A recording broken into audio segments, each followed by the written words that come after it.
This is an extraordinary story from the holy Sri Jagannath Temple in Puri, the story of how the Bal Bhoga offering first began, born from deep devotion, divine intervention, and a powerful royal reckoning that changed a centuries-old tradition forever.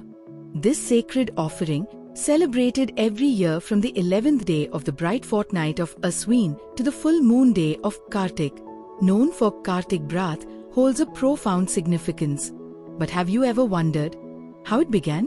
It was all due to a miraculous event that stunned the very heart of Odisha's royal family, a moment that would forever change their destiny. In the heart of the kingdom of Odisha, there ruled a mighty king, Gajpati Bhanudev, the revered monarch of Puri, the sacred capital. His reign was marked not only by strength but also by unwavering devotion to Lord Jagannath.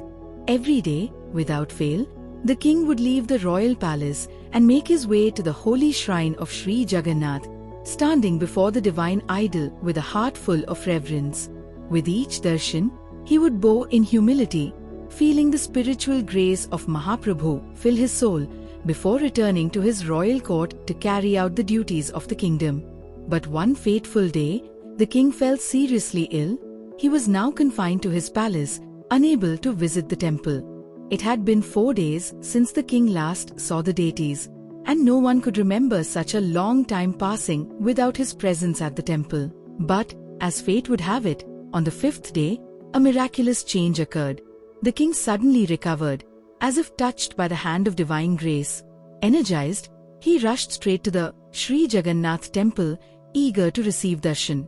But what the king did not know was that the deities were in their abakash, a sacred time when no garlands or flowers are placed upon their divine forms. It was a moment of rest and ritual, a quiet time for the lords. Now, imagine the chaos when the king arrived unexpectedly. The servitors, thrown into a panic, scrambled to prepare the temple. But one servitor, Balbhadra Pushpalak, found himself in a desperate situation. He had no flowers or prasad ready for the king's arrival. In a moment of desperation, he removed the flowers from his own head and offered them to the king as a humble gesture of devotion. But something strange caught the king's eye. A strand of hair was tangled in the flowers. His face twisted with fury. "How dare hair appear on the flowers of the deities?" he demanded. "Tell me, how is this possible?"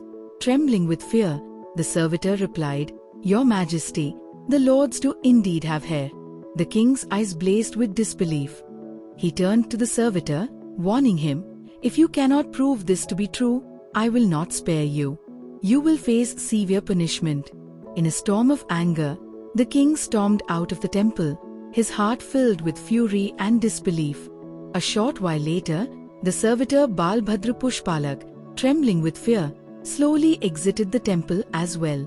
His heart heavy with regret, he walked away with a deep sadness, knowing the grave consequences that might await him for what had transpired.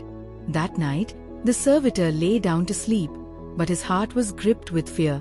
He whispered prayer after prayer to Lord Jagannath, begging to be saved from the king's anger. Over and over, a single worry circled in his mind. Will my faith in the Lord be enough to protect me? Will the king ever forgive me? And then, something extraordinary happened. In the stillness of the night, Lord Jagannath appeared in his dream.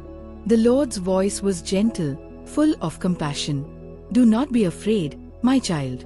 The Trinity does indeed have hair upon their heads. Tomorrow, you will see it with your own eyes." The servitor woke up, filled with awe and relief. The divine reassurance had given him strength. The next morning, as the king arrived to see the truth for himself, the servitor carefully approached the divine deities.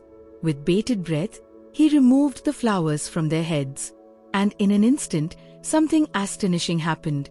A bunch of hair appeared, cascading down over the divine eyes of Lord Jagannath, Lord Balbhadra, and Goddess Subhadra. The king stood frozen in shock, but his skepticism soon turned to suspicion. "Is this some kind of trick?" he demanded. "Pull the hair. I want to know if this is real." What happened next was beyond belief. As the servitors pulled the hair, blood began to ooze from the heads of the deities. The king gasped in horror, his knees buckled beneath him. he collapsed to the ground, overcome by fear and realization. The deities were not mere wooden idols. They were living, breathing divine beings. When he regained consciousness, the king wept before the lords, realizing the grave mistake he had made. He had doubted the divine power of the Trinity. The servitors, overwhelmed with compassion, prayed for forgiveness. That very night, Lord Jagannath again appeared in the king's dream, his voice overflowing with compassion. From tomorrow onward, begin a special offering in my honor.